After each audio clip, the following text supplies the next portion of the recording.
पखी उॾरण ते आहे पर अज़ीज़ो आख़िरी वसीयत करण थो चाहे अथव पार क़दरी समोए पुॼाणा मुंहिंजल बचन जी जियां यतीमीअ जो एहसास न इन्हनि खे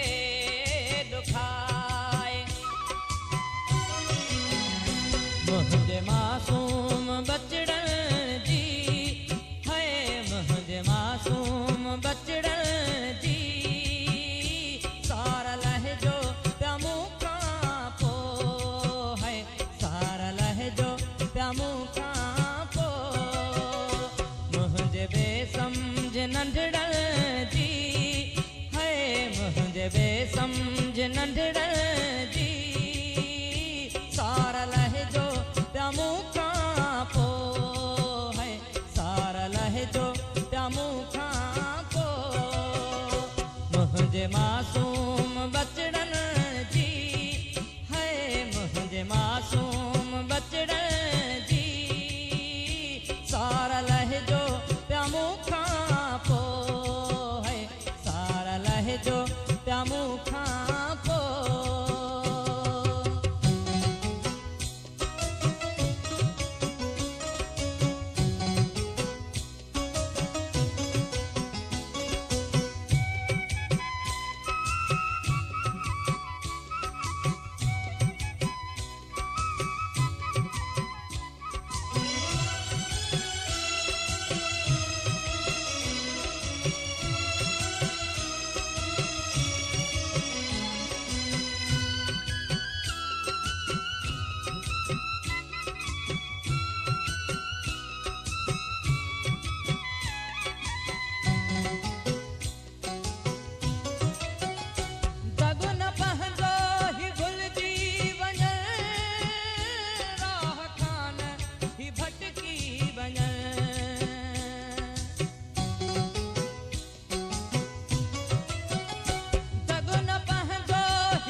गुलाब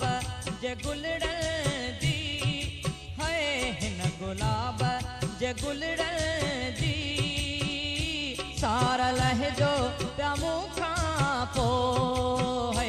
सार लहजो पिया मूंखां पोइ मुंहिंजे मासूम बचड़न जी है मुंहिंजे मासूम बचड़न जी सार लहजो पिया मूंखां पोइ है सार लहजो पिया मूंखां पोइ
मूंखां पोइ मुंहिंजे मासूम बचड़न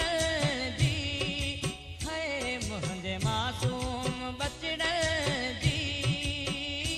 सार लहजो पिया मूंखां पोइ है सार लहजो पिया मूंखां पोइ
भेनरनि प्यारनि पुटड़नि जी है सार लहजो पिया मूंखां पोइ है सार लहजो पिया मूंखां पोइ मुंहिंजे मासूम बचड़नि जी है मुंहिंजे मासूम बचड़नि जी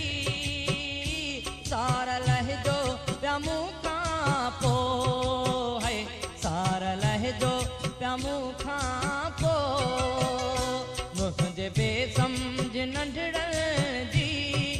है मुंहिंजे बेसमझ नंढड़नि जी सार लहजो पिया मूंखां पोइ है सार लहजो पिया मूंखां पोइ